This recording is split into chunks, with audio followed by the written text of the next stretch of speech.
I know. Non-Mediterranean. This time I want to say Paul, I want to say we're getting a lot of spaces that people are finding themselves reclaiming what is theirs. About the Teatro Valle Occupato, this is something we're very proud of because actually in Egypt for 2 months now we've been discussing it and actually planning for it, that hopefully in January we will be occupying theaters as well. We have 2 theaters, one in Alexandria and one in Cairo, that we have our eyes on. They've been closed for a very long time and dead, and I think they're calling for us. And as a writer, I'm very close to the Society of the Theatre and the directors on the edge. We even had a barber and someone who was cutting hair close to my tent. So this was working really well.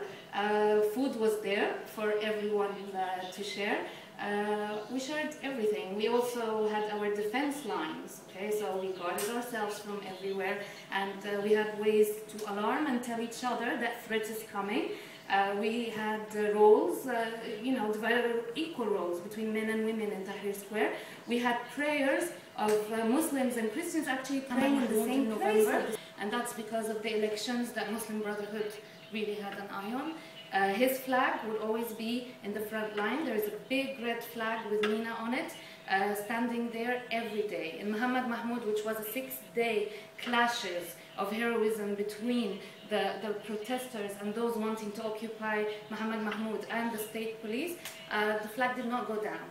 24 hours they were standing there in the line of fire, and the flag was carried by 2 people. One was a Christian and the other was a Muslim, and 2 of them are Nina's best friends. And the flag is always there like my lighthouse. Wherever I go to a protest, I just follow the flag. I know this is where I should be.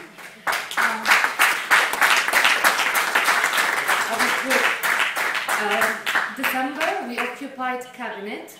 And we occupied Cabinet because of what was going on. Before going to the briefing, thank you very much for coming, for being here.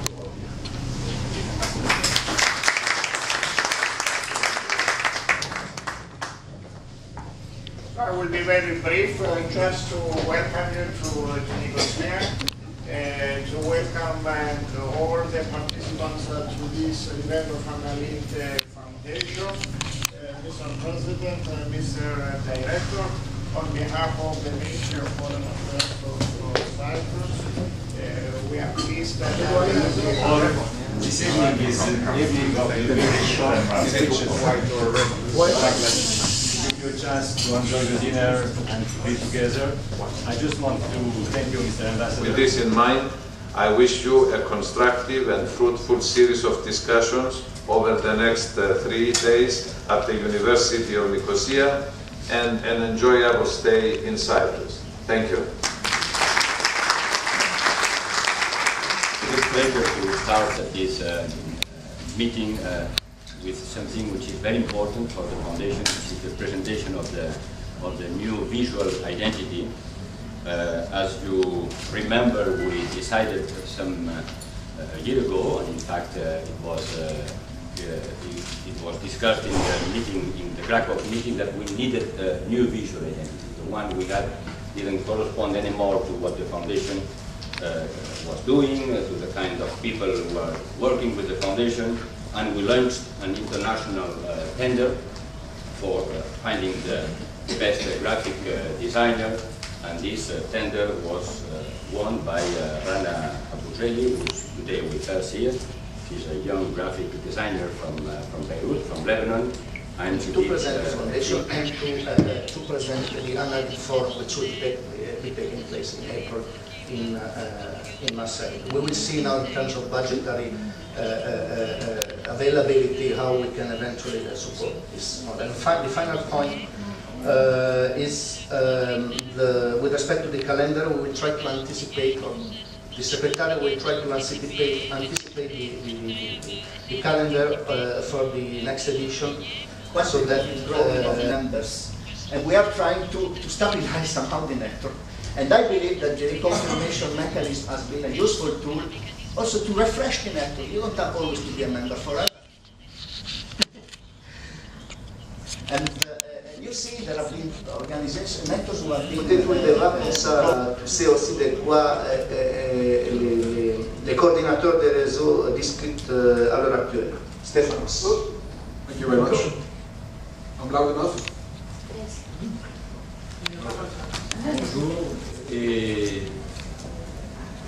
merci d'être là et merci de me donner le temps de partager avec vous un certain nombre de réflexions. Je ne sais pas combien est-ce que de temps je peux parler. 20 minutes. Une demi-heure.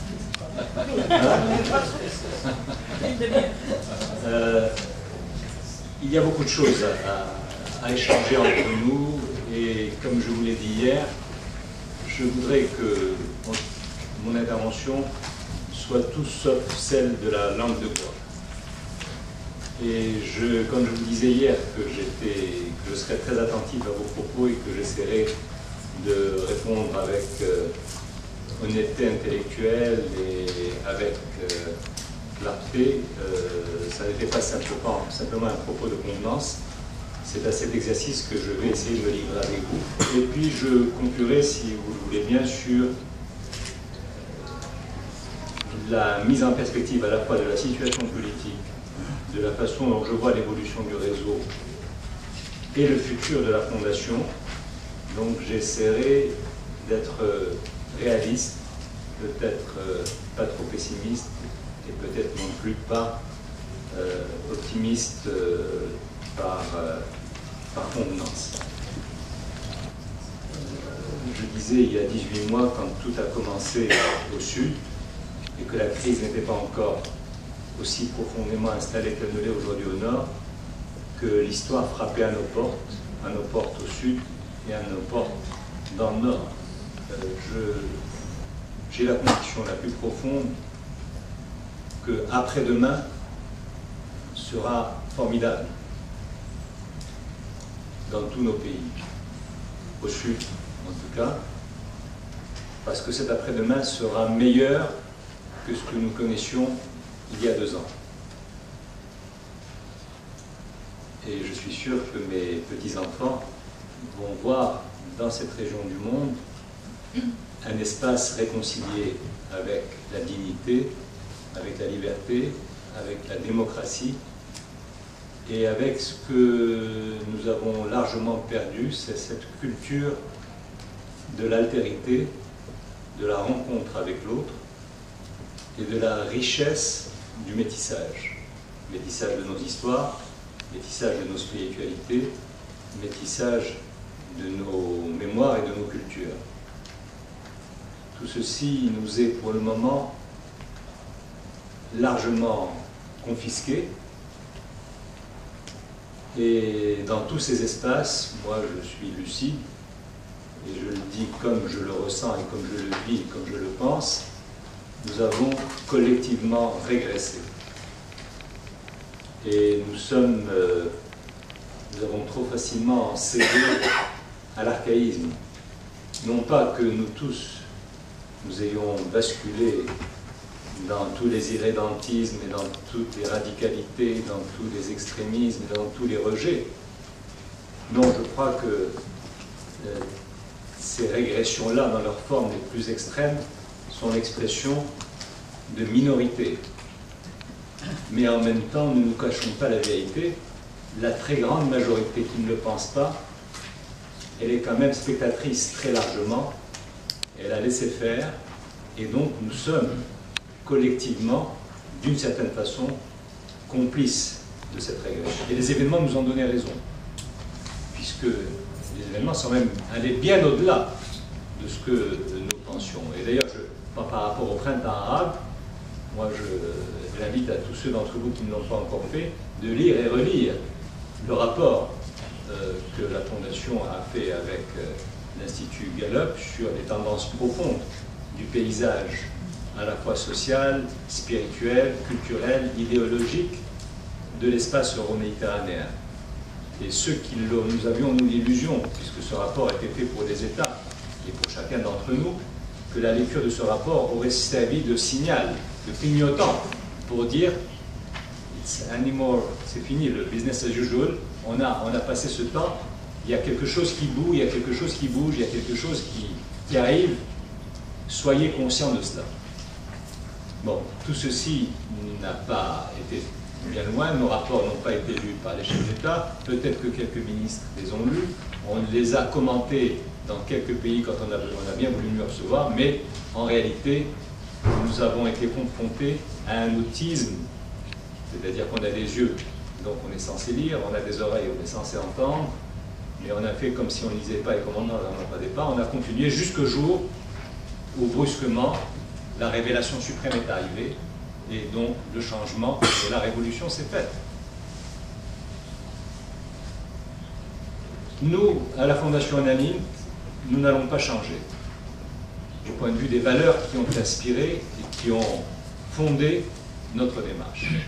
En tout cas, moi, pour le reste du mandat qui m'est déchu, qui m'est donné, quelle que soit la contrainte des événements, quel que soit le poids des contradictions, quels que soient les modes les uns ou des autres, pour ma part, je resterai attaché aux valeurs qui m'ont motivé le jour où j'ai accepté cette présidence, et j'essaierai de faire en sorte que nous restions cohérents avec ce choix.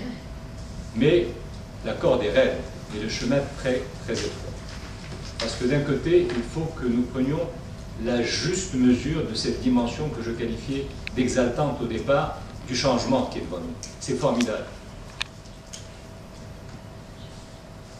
Mais comme nous ne sommes pas dans l'après-demain que je vois remarquable et que nous sommes dans aujourd'hui et un peu le pied dans demain, on doit malgré tout prêter garde à tous ces risques, à toutes ces tensions, à toutes ces menaces aussi que nous vivons quand il s'agit de la diversité culturelle, quand il s'agit de la liberté de conscience, quand il s'agit de l'altérité et du respect de l'autre, surtout quand il est une minorité, quand il s'agit aussi de ces valeurs, peut-être que j'abuse un peu en le disant, mais qui sont profondément méditerranéennes. On ne peut pas parler de la Méditerranée et tourner le dos à ce qui fait la légitimité de cette référence, qui est la convivialité, qui est la modernité, qui est la liberté de parole, dans toutes ces diversités, dans toutes ces différences, et qui est aussi la résistance quand ces valeurs sont prises en otage, sont menacées. Même si elles ne le sont que pour un temps transitoire, nous, pendant cette transition, on sera là pour résister. Donc il faut que nous puissions conjuguer les deux choses. Et ça n'est pas facile, parce que ça peut être des choix souvent paradoxaux et même contradictoires. Mais il faut qu'on soit clair entre nous. La Fondation Annaline, pour demain, elle se projette dans quelque chose qui est général, qui est probablement consensuel et qui ne fera pas débat entre nous. Dans la gestion du court terme, c'est plus délicat. Mais la feuille de route à laquelle vous avez adhéré, que nous vous avons proposée, et que nous avons acceptée et fait passer auprès de nos mandants, elle est celle de cette, à la fois, dynamique pour le progrès, mais en même temps, une sorte de résistance irréfragable à tous les reculs, à toutes les exclusions et à toutes les atteintes qui seraient portées à la diversité spirituelle, à la diversité culturelle, à l'écoute, à l'accueil et au respect de l'autre. Tout ceci fait partie, sinon c'est pas la peine de s'appeler la Fondation Annaline, et c'est pas la peine non plus de se projeter dans cet après-demain, qui est un après-demain passerelle, mais pas une passerelle, ponctuelle entre les exécutifs, les États, dans leurs institutions et la société civile. Une passerelle différente, une passerelle engagée, une passerelle militante, et la façon même dont notre réseau s'est développé pendant toutes ces années, et je me joins à l'hommage qu'André vous rendez à Jean-Lucas et à toute tous ceux qui y ont contribué, elle est exemplaire, elle est unique. Il faut que vous sachiez que ce réseau des réseaux, qu'il faudra peut-être repenser, j'en parlerai tout à l'heure, il n'a pas son équivalent ailleurs. Et il est fondé sur des règles, je ne vais pas les appeler démocratiques, mais je pourrais, mais sur des règles décentes, qui font qu'aucun d'entre vous, aucun d'entre nous ne peut se sentir, je dirais, mal à l'aise avec cette démarche. Elle est forte, elle est cohérente, elle est décente, et elle est spécifique et presque unique. Et c'est vrai que jusqu'ici, nous avons plutôt fonctionné dans le sens, comme on dit nord-sud ou sud-nord, mais nous étions plutôt du côté du nord, et le sud étant la société civile. De temps en temps, quand on veut renverser les choses avec le nord, il faut penser sud-nord. Maintenant, je crois que le moment est venu, dans ce momentum qui est celui du réseau, parce qu'il s'est beaucoup développé, hein, rappelez-vous de ce qu'il était, et je ne parle pas simplement de chiffres, du nombre d'ONG qui sont membres, mais de ce qu'il était dans sa substance et dans sa dynamique il y a 4 ans. Et où nous en sommes aujourd'hui, il y a 5 ans. Nous en sommes aujourd'hui. Du point de vue du contenu, du point de vue des valeurs et du point de vue de la crédibilité.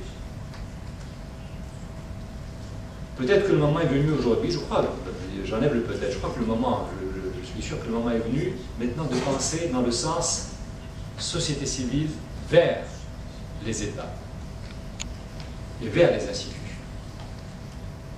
Je ne pense rien, je ne fais que traduire la réalité des faits, parce qu'on l'a vu, ça a commencé à Sidi Bouzid en Tunisie, ce premier martyr de la révolution tunisienne, il n'est pas sorti d'un bureau ministériel, il n'est pas sorti des bancs de l'université où il en était sorti avant. Il n'est pas sorti, il n'est pas le fruit ou l'élève l'auditeur d'un think tank quelconque. Il était la rue, il était la société civile. Ce qui s'est passé à Place Tahrir, à ma connaissance, on verra, l'histoire l'écrira peut-être différemment, je n'en sais rien. Moi, ce que j'en lis aujourd'hui, c'est que ça a été un mouvement d'abord puissant et fort par sa spontanéité, par sa vérité, par la capacité que ce mouvement a eu de traduire la réalité populaire du moment. Toujours la passerelle, mais avec une circulation qui aura été inversée et avec une logique qui sera différente. Et je crois que nous sommes crédibles pour cela. Nous le sommes, ça j'en suis sûr, auprès des institutions. Et prenez garde à cela, parce que c'est un capital qu'il ne faut pas gâcher. Nous avons gagné à la fois la crédibilité, le respect, l'écoute de ces institutions. Nous sommes une organisation intergouvernementale. Mais nous ne sommes pas des robots à qui on dicte la mission du jour et qui s'exécute de façon mécanique. And there is an objection from the side of head of network that says, no, this, I don't want it. So we have a limitation. Un de ceux qui peuvent le constater. Aujourd'hui, on est à 190 membres, mais lorsqu'on est sur les activités, on est beaucoup moins. Lorsqu'on est sur les points, même si le réseau bancaire est de ceux qui participent énormément, quand même, on est à beaucoup moins de 190 membres. Et ce que nous avons vérifié récemment, c'est que les membres n'ont pas suffisamment d'espace pour s'exprimer. Ça n'est pas toujours la faute aux membres. Alors, cette année, par exemple, nous avons décidé, je peux m'arrêter,